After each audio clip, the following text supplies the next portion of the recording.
Good morning and welcome to Peggy's Place. I'm Leanne Lindsay, and we have again a very special show lined up for you today called Crossing Bridges. That's coming up in just a moment. I'd like to say happy birthday to Peggy Berryhill, and we are streaming around the world at kgua.org, and we are live on YouTube today.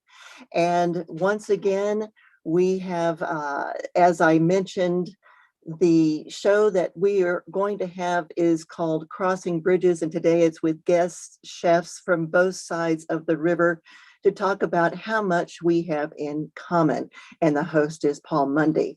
I'm Leanne Lindsay, the producer and engineer of this show, and we'll get into today's show in just a moment. First, I want to tell you a few of the events that are happening here on Mother's Day weekend. We have galleries that have opening receptions and ongoing exhibits from the Sea Ranch with Linden Design Gallery up to Wallala with the Wallala Art Center, and all the way up to Point Arena where we have the Coast Highway Art Collective. Lots of great events happening at these galleries, as well as if you'd like to take some tours, the Point Arena Lighthouse has reopened, and they are giving tours during their ongoing 150 years of anniversary celebration. And then also the B. Bryan Preserve, you can go and take a tour there and see the zebra, the antelope, the wildebeest, and also you get to feed the giraffe. It is so much fun, Paul. Yeah, I've done that. It's great. You have. Welcome, Paul. And you fed the giraffes too? Oh yeah, and got a kiss. That is so much fun. So those are some of the things that you can do this weekend. And if you are a reader or a researcher, the Point Arena Library is also reopened, and you can call them up for information about their hours. And then one last thing that I wanted to mention is that this past year of the pandemic has been a bit hard on our donors and sponsors. So as they've fallen off, it's become critical to raise some operating capital to keep us on throughout the rest of the year. Our goal is a hefty, lofty one, which is $40K for our small station, but that's what it takes to keep it operational through the end of the year, to keep bringing you great shows like Crossing Bridges. And also that's a lot of locally produced content, but we bring world news and information as well as national shows. And we are here for you in emergencies like power outages and fires. And we know it's just the start of the fire season. Oh yeah.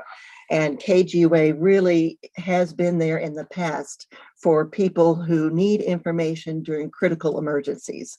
So if you'd like to help us, any amount helps that you can go to our Facebook page and make a donation on our fundraiser there. You can go to our website, kgua.org. You can also stop by our Cypress Village studios and drop off a check or send it in to our P.O. Box 574 in Wallala, California. That's 95445.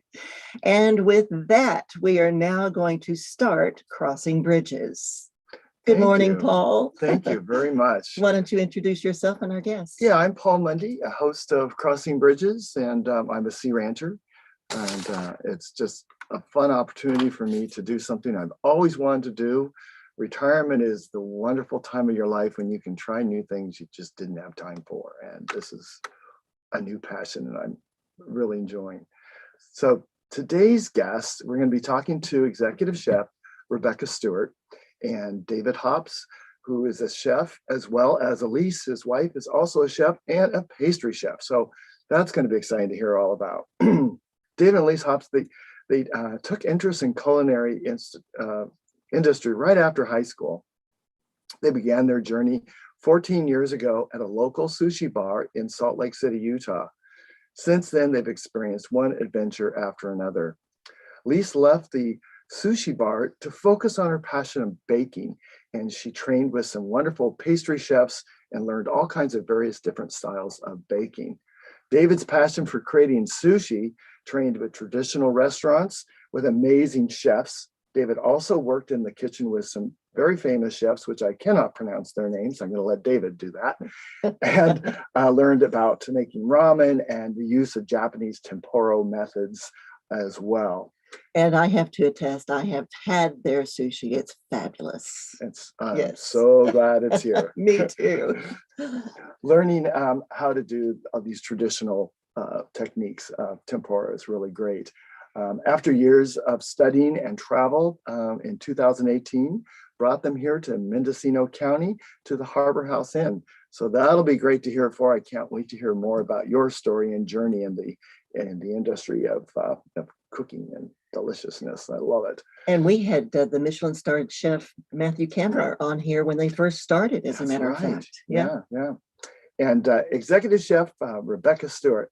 30 years of experience, Rebecca. That's just incredible. The Spice Queen. The Spice Queen, I'll tell you. And spent many years in Victoria, British Columbia, where she honed her cooking skills and seafood skills, and also a self-named award-winning restaurant, Rebecca's. And that's pretty awesome.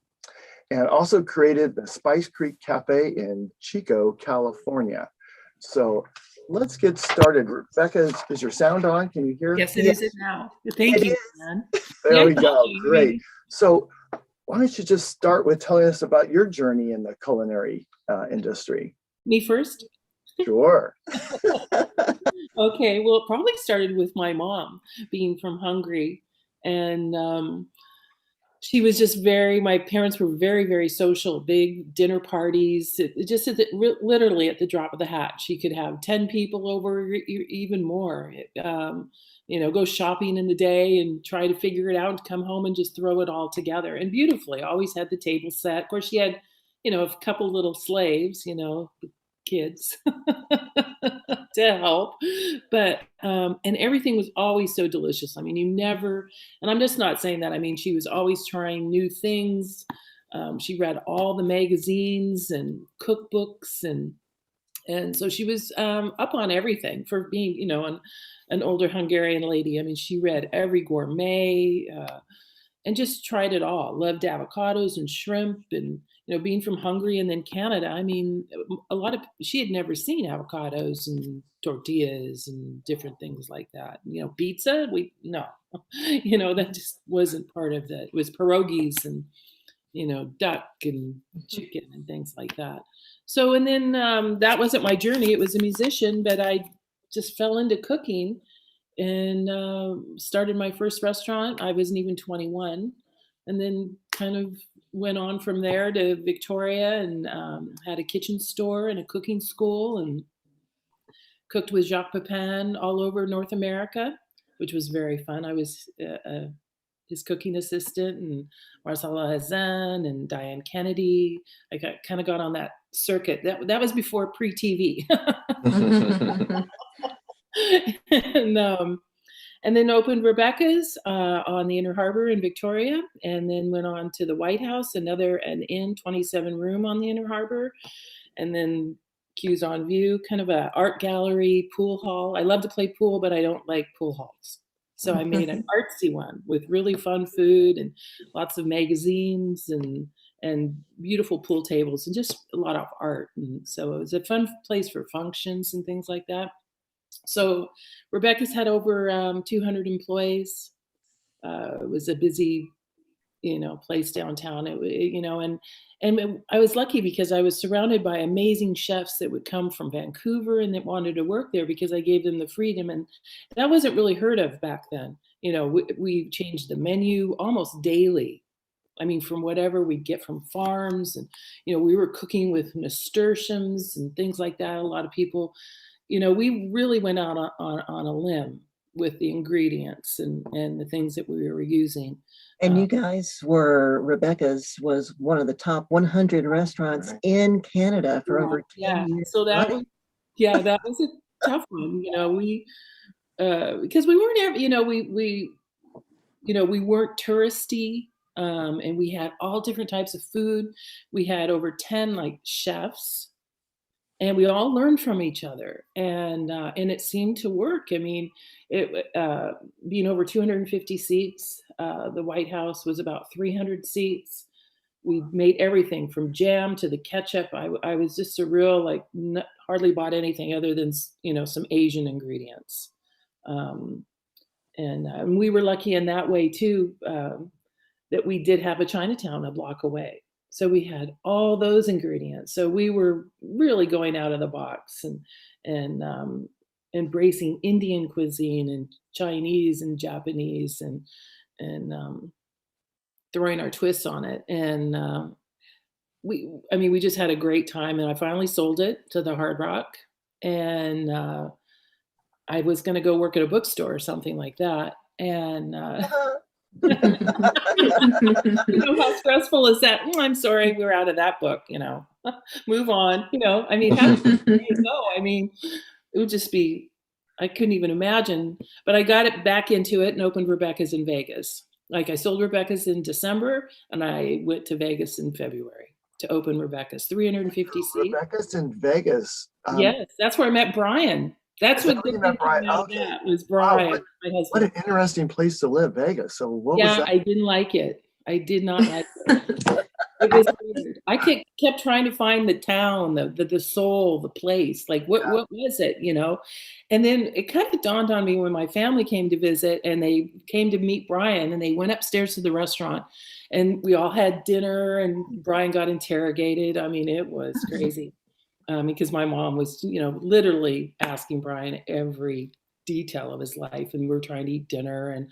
And then when I walked my parents to the front door of the casino and they left, I thought, what am I doing here? What's happening? And anyway, so the casino sold, and that was part of the plan too. The whole all of Prim, Nevada, and New York, and all that. Because I've known Gary Prim for many, many years. So then I moved to Los Angeles, another strange place to drive around in. I mean, I'm from Vancouver Island. I mean, driving around in Los Angeles, oh my God. Massive traffic. Yeah. Oh my God. The food scene was great there. I loved all the ethnic, the grocery stores, and of course all the Latin and the Mexican food. I mean, I thought I was a pretty good Mexican cook. Oh no, I didn't know. My employees there were unbelievable. I've never missed the chance to go to anyone's house for supper ever because it was just so, so good. And so we spent about 7 years there. And then again, I had Bon Appetit there, right? Right. Yeah. I was the executive chef for Bon Appetit. I was like the main kind of trained everybody. And it was kind of stressful. A lot of driving around and difficult clients and well, studios, 3 movie studios? Studios. I did 3 at the same time. DreamWorks, Avalon, Texaco. I don't even know, over 3,000 people a day. So Spice Creek. So tell us a little bit about that. So I decided again, I went through a change and I thought I can't live here in Los Angeles anymore. So we moved to Chico and we were going to open a restaurant. Sort of my therapist told me that. After that, I kind of wanted my money back. Another restaurant? What? No secret there, huh? One, yeah. So I was like, okay. So we went to Chico, but it was only 12 tables, tiny. And I knew a lot of people from Chico. Brian went to Chico State. Most of my friends lived in Chico. You're in the middle of the farm country. And I thought, okay, this will be great. I could control 12 tables. We were 1 block from the university, a beautiful old building, and we filled it with art and did, art openings and did the same thing. We were only open Wednesday through Saturday from 6 to 9. Yeah. Oh yeah, it was like, and then I did cooking classes on Tuesdays every other week, and then I started doing about every 3 weeks, and it was hard to do in the summer. It's just so hot. That's great. I love those transitions that you've had from Canada all the way to. It was hard to cook for small though, but yeah. And I was, on the line every day of that restaurant. I was on the line. I love that big open kitchen. We built an open kitchen because I like to see the people, and it was very fun. So that was 11 years, and that was before here. And then I was going to retire again. It's like a theme. In the lodge, I came to Sea Ranch, and I went, oh, I love it here. I can do this. And that was a whole nother challenge. And we were going to talk about that. We'll get back to that later. And so David and Elyse, let's kind of hear some of your stories. And David, let's hear your story. But Elyse, I want to chime in because it's very interesting how the two of you got together in the restaurant business. I loved our conversation we had last week, and Absolutely. some background on that. It's real interesting. I'm like, are you sure you want to switch over to us? Because I was kind of enthralled in that story. Well, everyone will have more time, you know. Sorry, I couldn't Yeah. find it. So just a little bit about my background. Obviously, we're both from Salt Lake City originally. We both started our culinary career in sushi bars. And originally, I was going to go to school for marine biology. That was like my biggest interest. And I started working part-time in a sushi restaurant because I was like enthralled by the fish. Ended up apprenticing and then ended up taking time off of school to work there and kind of focus on that, and just never went back. Did that for about 3 years. And then I got transferred to a different location of the same restaurant where I met Elyse, and we worked together. And then after that, we helped our friends down in Moab, a small little town in southern Utah, open up a sushi bar as well. Came back to Salt Lake and decided that I wanted to get a little more serious about cooking and, you know, turn this into a real career. And so I found the restaurant that was most interesting to me, which was called the Naked Fish Bistro. Very funny name, but it was an amazing restaurant, and they had found all of these Japanese chefs somehow and convinced them to move to Salt Lake City and develop a really awesome restaurant with very traditional sushi, yakitori, kushiyaki, tempura. So it was really an amazing experience learning all the traditional methods from, you know, Japanese chefs. And then I was at like a point in my career where I wanted to try fine dining and trying to elevate my cooking a little bit more. And I talked to my chef and I said, I want to go to Japan and learn there. And he said, David, you can't go to Japan. You're a white guy. You'll never get hired in the places that you want to work. He's like, why don't you try working somewhere in the United States? And I said, okay. We looked into San Francisco, and I had a friend who worked at Saison, and she loved like the food there and everything, and would always tell me about it. So I went to San Francisco and I staged at a couple of places, including Saison. And when I staged there, I just thought, man, I have to do whatever it takes to work here. I loved like the open fire. We would do ikejime, preparation of fish every day. So I spent about a little over a year there, where I met Matt, the chef of Harbor House, so that's where we worked together. I ended up having to go back to Salt Lake for some family stuff. And then during that time, Elyse and I got married, and we went on our honeymoon to Japan. And in Japan, Matt called me and he was like, hey, there's an incredible opportunity and I'd love you to come and participate.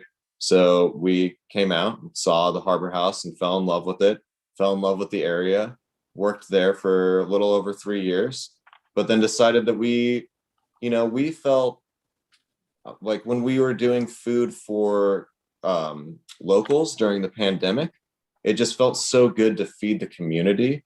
And we kind of decided that that's the route that we would like to take with our restaurant, is a little bit more casual, a place where like locals can go and eat, not just fine dining, but a little more comfortable.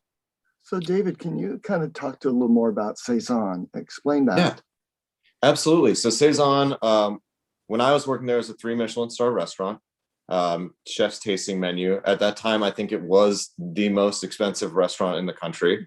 It was I couldn't eat there. It was an incredible experience. What is it, like $400 or something a plate? Yeah, it was about. No, when I went, the tasting was $380, and then if you added wine pairing, it tacked on like another like $400 or something like that. So it was expensive. Yeah, and like obviously but only it was so good. The best ingredients. We had our own farm, so we were getting all of the produce from the farm. We had fishermen that we worked with, so we'd get in live fish. And I don't know if you're familiar with ikejime. It's a Japanese method of butchering fish, where you use a rod and you put it down the spinal column of the live fish, and that'll kind of disturb their nervous system, and it slows down the breakdown of the fish's meat. So it preserves a lot of the umami. So that was a really amazing technique to learn. I kind of got rotated through all the stations there. So I started out as a commis, working in the morning, prepping things, picking herbs, worked my way up to fish. And then eventually when I left, I was cooking on the fire, which is like where all the food is cooked there. So it was a really incredible experience and a lot of learning. That sounds really great. And Elyse, so you were doing sushi and then you decided pastry. So tell me about that. Yeah. That's a So big with David, difference. yeah, it's quite it's quite different. David and I, right, like we both started apprenticing at the same restaurant. And I really only started apprenticing there because I knew I wanted to go into culinary, but the whole idea was that I would eventually start baking. So it was always kind of in the back of my head that I would switch over to pastry, but I fell in love with being behind the sushi bar and cooking Japanese food. It was just, there's just something about it that's so thrilling. So I stuck with it for quite some time. I did that for like 6 years before I switched over to pastry. And then we moved, when we moved to San Francisco, I worked at Craftsman and Wolves for a little bit, and I did like production bakery type stuff, and that was so much fun. But anyone who knows me knows that I'm not 3 a.m. I don't do that. So I switched that up pretty quickly, and I was the pastry chef at Range until we left, and it was just an amazing experience. And since then, I kind of adapted these techniques and different like baking styles that I learned and incorporated some Japanese flavors into them. And I think we have a lot of fun with our desserts. Mm-hmm. Yeah. Put some Japanese flavors into your desserts then, into your pastries. Definitely. Yeah. And now we're talking Izakaya Gama up in Point Arena, correct? Yeah. Well, when we went back to work at the Naked Fish, there was like a small shift in how they did things. So they brought me on to be the pastry chef there. And I really liked that pastry program. It was a lot of fun. It was like a lot of kind of more French technique with a lot of Japanese flavors, like your green tea matchas, your like rice and yuzu and stuff like that, which is pretty typical in Japan as well. If you go to Japan, there's a lot of like French technique, but a lot of Japanese flavors. And so that was really fun to play around with. And that's most likely what you'll see at the Izakaya too. So what I love is flavors and spices and Rebecca, let's go to some questions about flavors and spices, because my mouth's already starting to water. So I want to hear a little more. I know. So, Rebecca, you've always kind of emphasized fresh seasonal ingredients, and you're not afraid of flavors, you told me, and that's kind of your mantra. So Rebecca, let's talk about some of that. Well, it's kind of interesting with David and Elyse here too, because I mean, this area really, really needs some, someone that's cooking some different ethnic and bold, flavors and different, taking people a little bit out of their comfort zone and kind of, taking them on your journey of your food and how you perceive what you're doing. And that's sort of what I like to do is I have a thought how I want to do a dish or different flavors, and it just sort of all comes together. Just like on Cinco de Mayo here, I made an apple, and the tomatillos were amazing in the store. Just like they were like, oh my God, they were just so beautiful. And so I pickled tomatillos and apples and jalapeno and red onion, and then I added avocado and caracal oranges for like a salad, a take on a kind of a salad salsa. But I pickled with whole coriander and cumin seed. And of course, I toast it first, and people are like, "Oh, like what's that flavor in there?" And I'm going coriander, and they're like, "Oh, you mean cilantro?" And I said, "Well, that's the plant, but this is the seed." And so it kind of like these little surprises of bursts of flavor and the combinations of different flavors. It's sort of it's fun to do, and kind of looking around what you have, and that's all about being, sustainable and seasonal, and what the ingredients that's offered to you in this area, like some of the beautiful fish that we can probably get.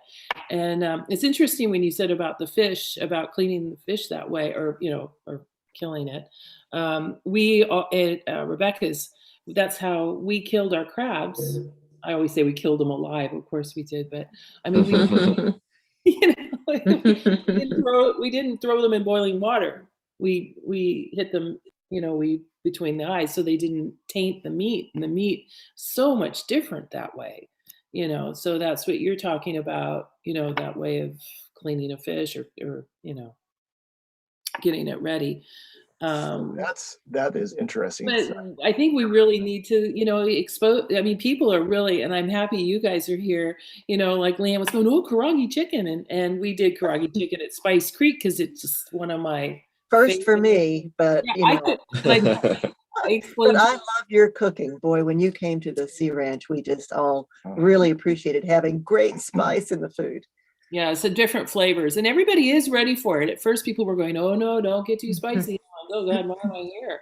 You know, and not that I'm, you know, making hot, spicy food. I'm making Right. flavorful, Flavor. different flavors, and of course, you always have the power to make it spicy. And but I kind of like more, you know, the herbs and the spices and toasting them and making my combinations. And I have to say, one of the hardest ones to make is a Japanese curry, you know, which I love. But boy, Absolutely. that's hard to get. And I just love it, you know. And you can buy those little chocolate bar. Yeah. You know, it's sort of like, whoa, a lot of MSG and stuff like that in that, but it's hard to duplicate that with, you know, the cloves and the nutmeg and the different spices that go into Japanese curries. Absolutely. Let's talk, Elyse. You had mentioned something about your ideas of flavors and savory and citrus and how those go together. Can you kind of tell us about that? That's so interesting. Yeah, definitely. Well, I like to have a lot of fun with my pastry because I feel like a lot of people think about dessert and they immediately just think sugar bomb. But I think that a combo of like salty, citrusy, kind of like acidic, sweet pastry is the best thing that you'll ever eat. So I got, yeah, I mean, it was really pretty surprising when I first started making pastries at Ikigai because people were so shocked there was salt in it, or that there were these different types of like spiciness or like acidity or like the fat with the crunch and the softness. Like all of that was kind of a weird concept to folks. But to touch on kind of what Rebecca said too, it's so fun to show people something different. Yeah. And I think that introducing people to something different and have them go, wow, this is really delicious. Like who knew that this could be the way it is? I think that's really cool. So combining something like rice with something super acidic like yuzu, you get this toastiness and like something that like a lot of folks don't expect in a dessert unless they're thinking of rice pudding. And you get this like bright, acidic, almost floral note from the yuzu. And those two things coming together is such a pleasant experience for the palate. And it's fun to see that like light up people's faces. Like, what am I eating right now? Like, that's a really fun thing. It's like the first time someone put chilies in chocolate or something, right? Right. Yeah. Whoa. Yeah. Right. Like at first you're like, what is this? But it's the same thing with like chocolate and like potato chips or something. Like you're getting this like bright, sweet. Yeah. And it takes you a minute to be like, why is this good? But it is good. And you know, you've got such a great audience here along the coast. I mean, customers here from the Sea Ranch, Timber Cove, actually, all the way up to even Elk, who will come to your restaurants and they are looking for an experience. And I just want to take this moment to remind our listeners, or let our listeners know, if you're just tuning in on YouTube or listening in on 88.3 FM along the coast, this is KGUA in Wallala 88.3 FM. We are streaming around the world at kgua.org and on apps Radio Garden and TuneIn. This is Peggy's Place, and a special show that comes from time to time here is Crossing Bridges with our host, Paul Mundy. And we've got guest chefs on today from both sides of the river to talk about how much we all have in common. And it sounds like flavor is what we've got in common. And it's Rebecca Chef over in the Sea Ranch from the Sea Ranch Lodge, and from up in Point Arena, we've got David and Elyse hops of Izakaya Gama. And you guys just take it away. What other flavors would you like to talk about? Yeah, David. So sushi.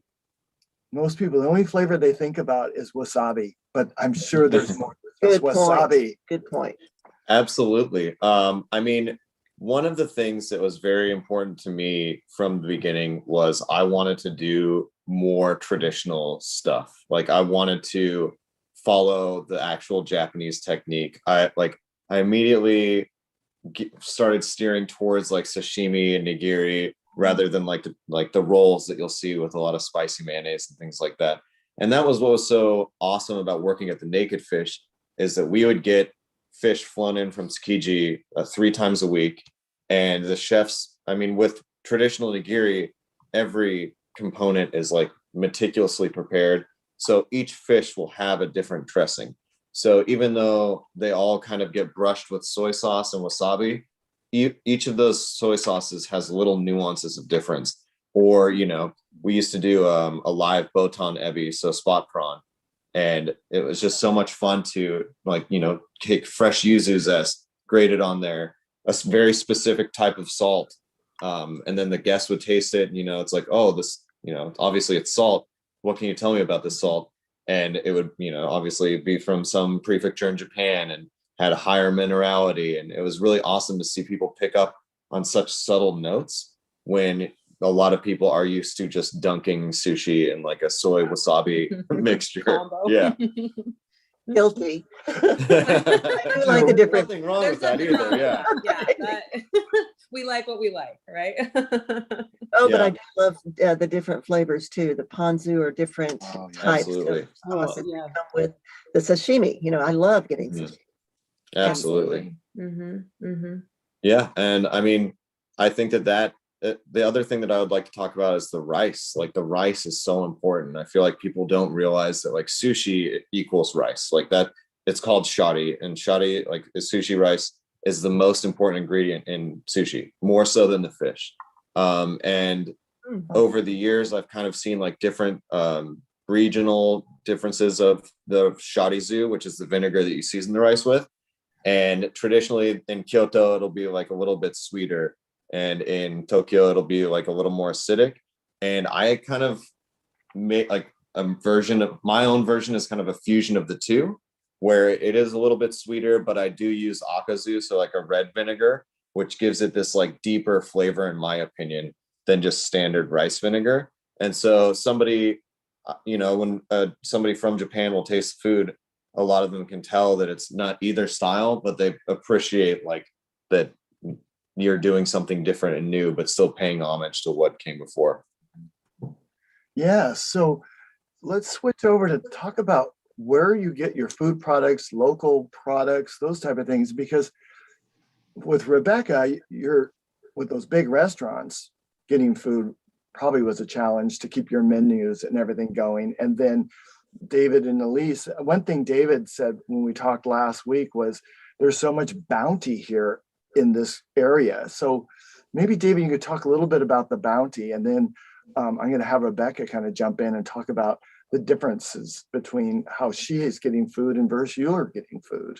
So David, let's hear a And little the bit about size that. of the And the size, the restaurant portion. makes a difference. Absolutely. I think that something that was really awesome to me when we first moved up here was the experience of trying to meet all of these farmers and fishermen when I worked at the Harbor House and developing these relationships. So, you know, we would go and hang out at Noyo Harbor or at Point Arena Pier and just try and talk to fishermen until like finally we would get introduced to the right guy. And then he'd be like, oh, okay, so you guys are interested in this, whether it's lean cod or obviously one of my favorite ingredients up here is sea urchin or crab. And there's so much beautiful seafood here. And then the farms, like there are so many beautiful little farms up here. We work a lot with Wavelength in Manchester, Nye Ranch, Nature's Tune, a lot of these different farms. And it's just such an incredible experience to be able to, like, we can go to the farm on our way to work and pick up our produce. And like in San Francisco, that would never happen. No. Like, so it's a really incredible place where we can work directly with fishermen. We can work directly with farmers and even ranchers, you know, like we can talk to them about different animals that they're going to send down and get slaughtered, and then we can have them sent back up. So I think that like we're in a very unique area as far as getting produce and different meats. And David and Lee, so that probably is because of the size and volume that you do. But Rebecca, let's talk about your volumes. And so you might have a little different direction. Well, I do with Spice Creek, I was able to control a lot of that. But I mean, we were still, even though we were only 12 tables, I mean, we were, it was busy. It was like High the volume. region that could kind of thing. So, you know, going to the farmers markets, there was 3 in Chico, but more I started to work with the farmers, and we would get together, we would collaborate with different restaurants. I tried to get that program going, which I did in Victoria, getting farmers together and with the restaurateurs, the ones that wanted to eat, you know, buy food like this for really local, and we would all get together and talk about what we needed in the volume, and also what we needed to be grown. I mean, I was working with the humongs and Chico and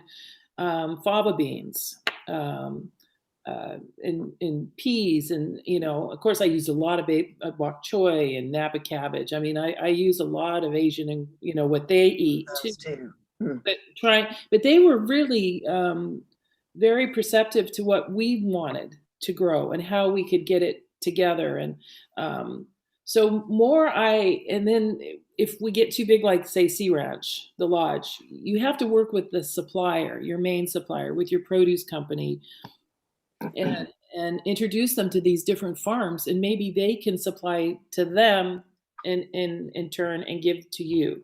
That's like River Dog, and I'm sure David and Elyse have heard of those different, you know, different the bigger farms that Produce Express would use or something like that. And they're really they're in the city, but they really try to work with local farms to give you things, even little teeny olive oil companies, or so I was really happy with that kind of action. But getting the restaurateurs together and the camaraderie with that really helps with the farmers too, because then, you know, they get because they have special needs too when they need to get paid, or you know, and they want to listen to how you need the food to come in. And being small is nice. I like that, because you know, you can adjust. When I'm running something that big, there's no adjusting. Like I'm like, oh, you know, I've got people that are taught how to cook certain things, and this doesn't come. You know, they had never seen things like fennel that much, or different cooks. You know, like you know, when you're looking to get these different kinds of produce and products. So how, Rebecca, does that affect your seasonal menus? I mean, because I think you have to adjust, like the mushrooms. Everybody's all here like, I want the mushrooms, but you know, I can't just have someone come and, you know, that I, you know, just do a drive-by, so to speak. Gives me the mushrooms once, and then I never see them again. You know, so that's kind of difficult if the you know the engine keeps going, and so it's so that can be difficult, and that can happen with everyone, or when they come and bring your produce in garbage bags, you know, because they don't have boxes. So we have to figure out how we can recycle these different products or make it more. I gave all my boxes back at Spice Creek. We unloaded the produce as it came in. And then we waited. I was a stickler for that, and giving them back, and then give them back to your dog in full belly, and all that kind of thing. So David and Elyse, so your menu development may be, I'm just thinking on top of my head here, is that Rebecca has seasonal menus that probably last longer. Is that right, Rebecca? Versus maybe David and Elyse, your menus may be for 1 week, and then the menu may change the next week. So you are able to maybe have more turnover of different types of menus. Yeah, I mean, that's something that's really nice about the size of restaurant that we have, is that we are able to, you know, make those adjustments and cook with what we have available at the time.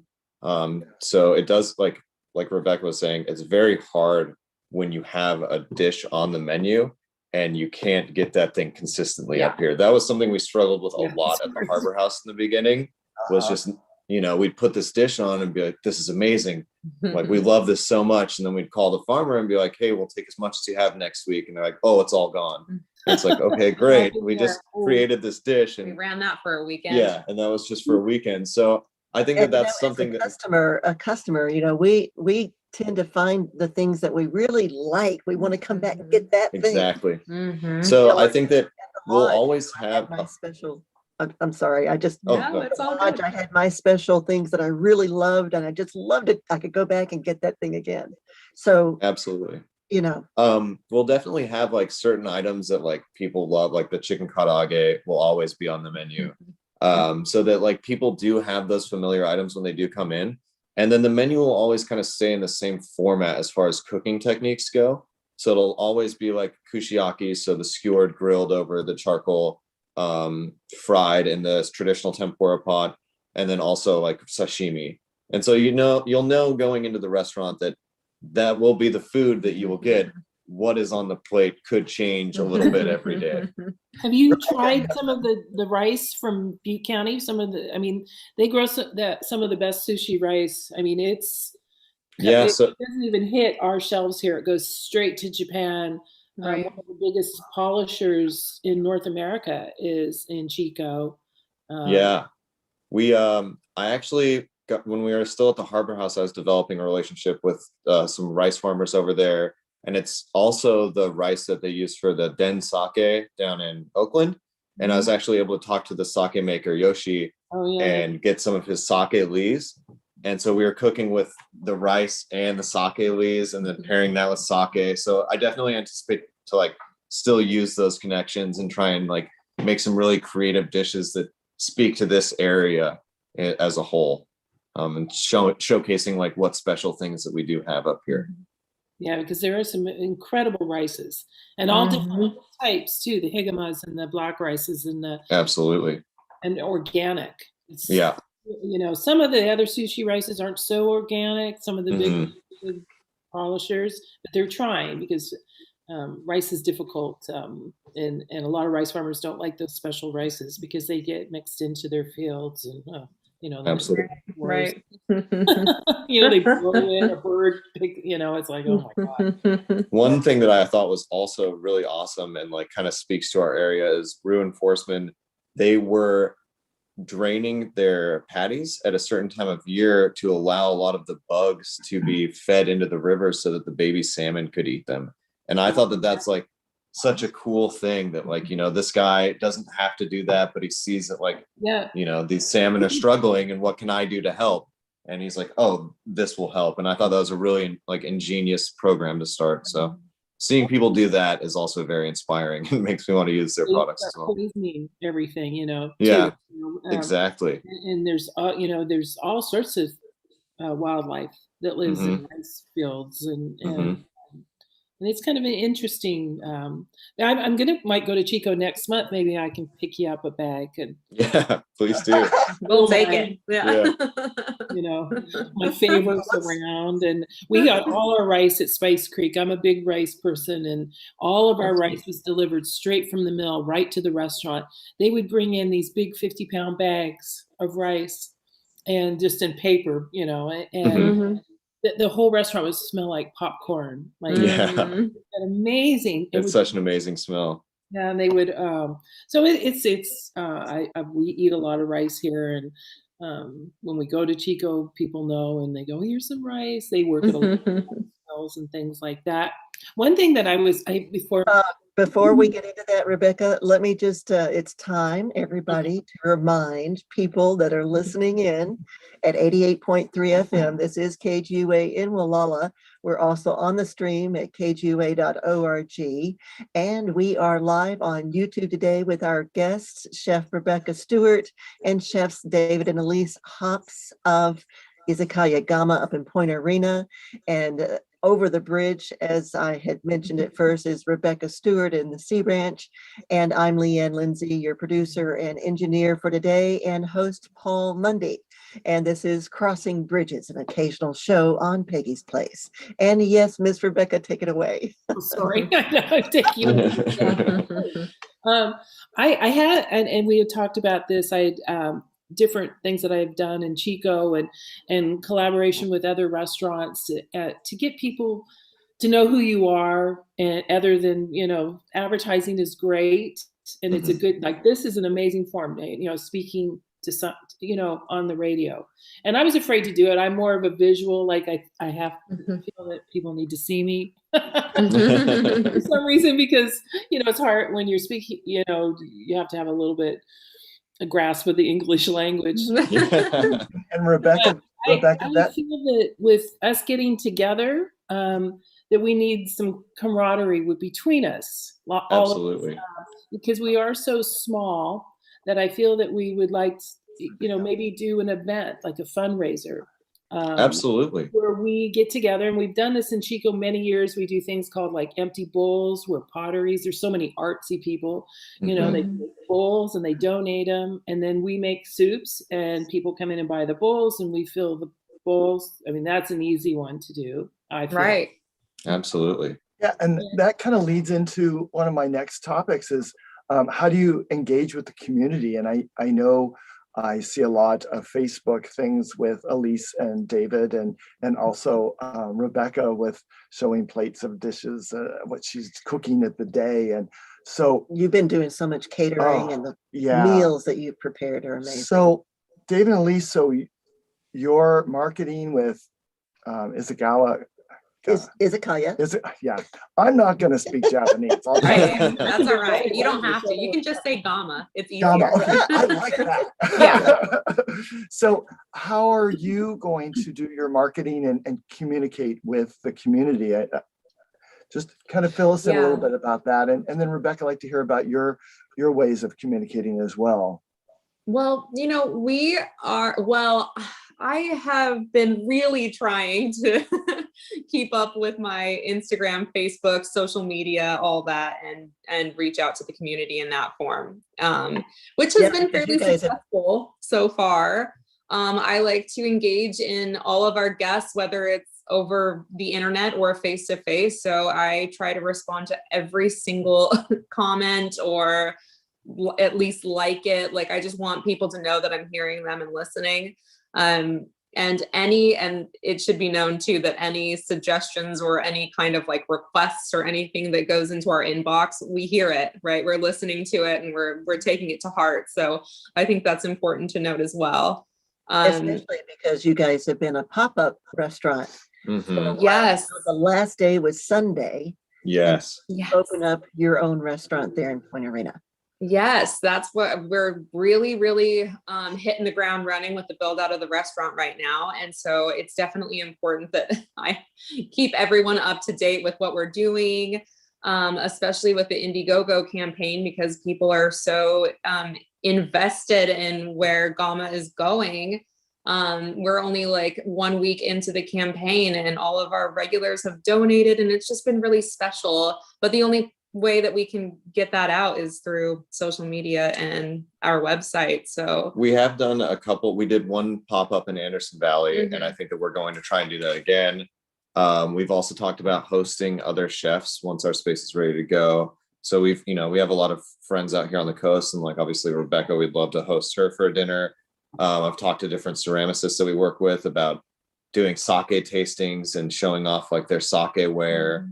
And so that would be kind of a fun thing. Yeah, like some fun community events. Because the reality is too, right? Like David and I, we do Japanese food. That's like our passion. That's what the restaurant's going to be. And I think it's really, really fun to bring other people into that space to show their style of cooking and the flavors that they bring to the table. And, it is a very cooperative industry.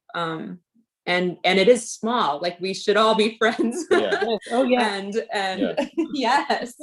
And get together and just make good food. I think that's so important. And I think with this small community, that communication and getting to share and know and and help each other out is really important. And Rebecca, so your kind of social media, which I've been following you on Facebook, and I love seeing what you're preparing. So how will that continue? Well, it just kind of inspires people. Just something simple. I made shish kebabs. I had made shish kebabs. I can't even remember when, years. I mean, I've skewered food for parties and stuff, but actual shish kebab dinner. And then all of a sudden, at least 4 other people made shish kebabs. They're posting pictures of shish kebabs. Right. And I'm like, wow, I just made those. Like, oh no. And it is important to communicate. Sometimes I have a hard time. I'm new to Instagram. And I mean, Leanne was going, unmute your computer just a moment, Yeah. What do you mean? I'm panicking. Hey, and don't forget the power of radio. I mean, we are Absolutely. a public radio station. That's an interaction. It's not like a hard copy, is much. But of course, your Instagram or in social media is an interaction too. It's more personal. But I have always felt that you get that food in people's mouths and get them to taste it. Yeah. Like collaborating with a big dinner for something, and if the more people you get, and using other farms, and if people can contribute, we were lucky in Chico and in Victoria that, people gave us the food. I would do a big dinner at Chafin Farms. We would do 100 people and put all the tables through the orchards and the olive trees, and we would have, I don't know, maybe 10 different food people through caterers or restaurants, and we would make our dish and then serve it down these long tables. Very fun.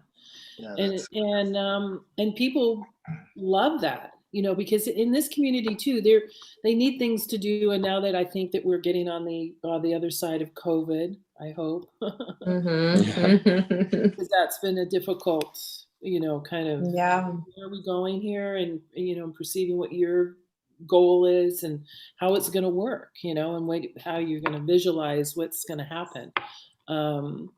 So I think people will really be wanting to do things like that. Since I've been here, I mean, people are just craving events. And if it has food, Exactly. I mean, we have been without events this whole past year. Now we're going to start getting back into them. Right. And especially like the Walla Arts Center. One time Rebecca was brought in last minute, boy, and was able to turn it over.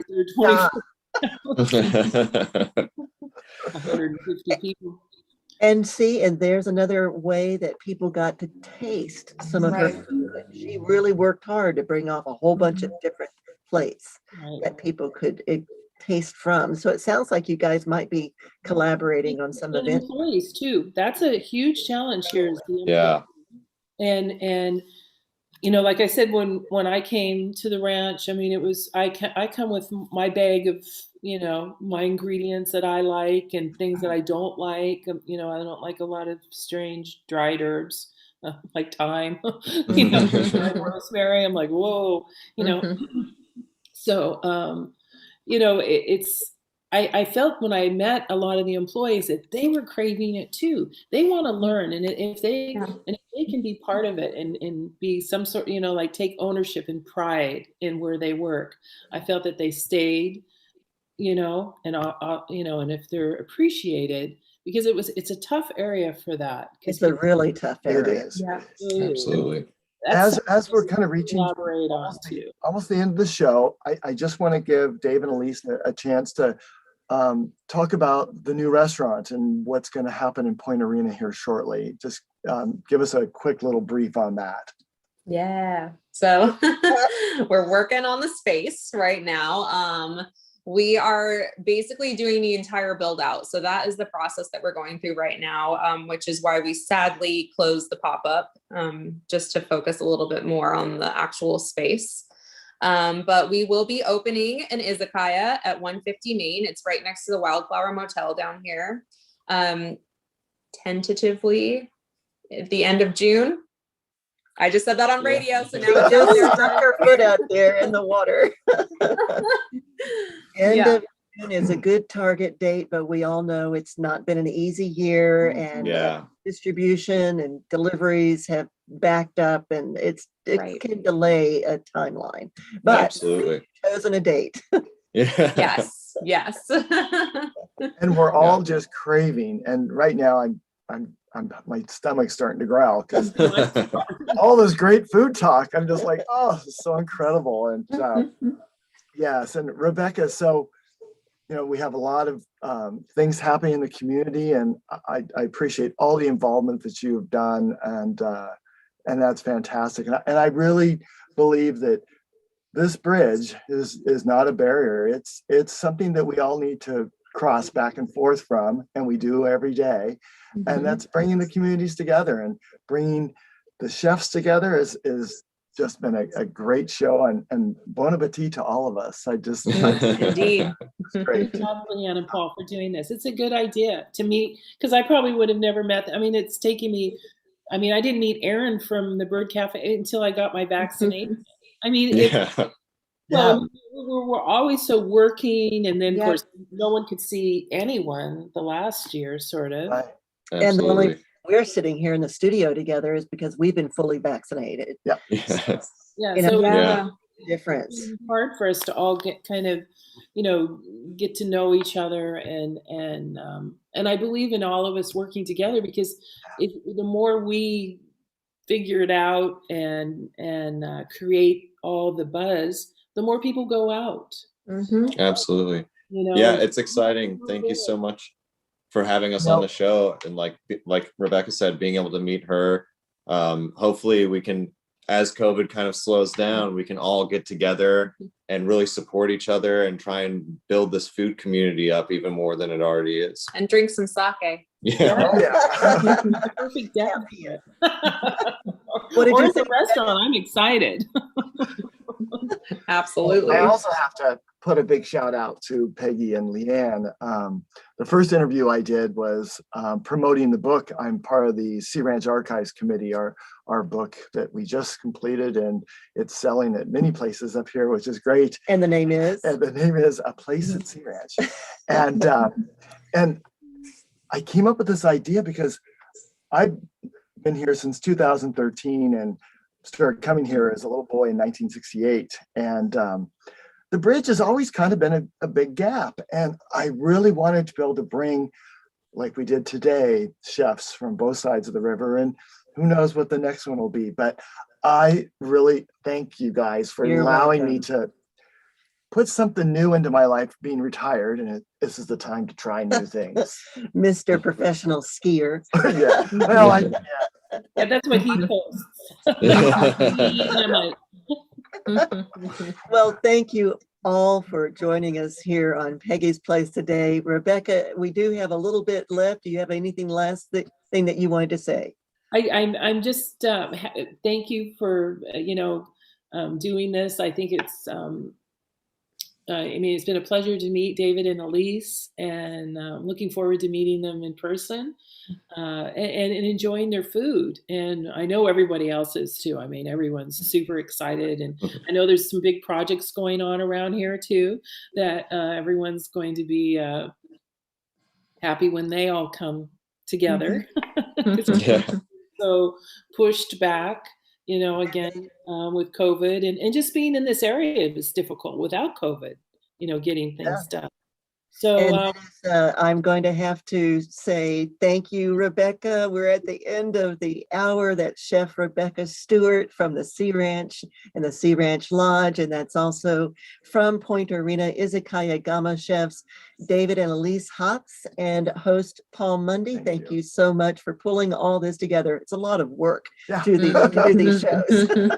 Thank you so much. Thank you. thanks. And I'm Leanne Lindsay. You're listening to KGUA in Molalla, 88.3 FM. We're going to head now soon into Native America Calling.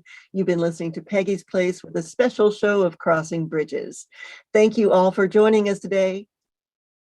Thanks. Bye. Thank you. Bye. Thank you. And we're going to say good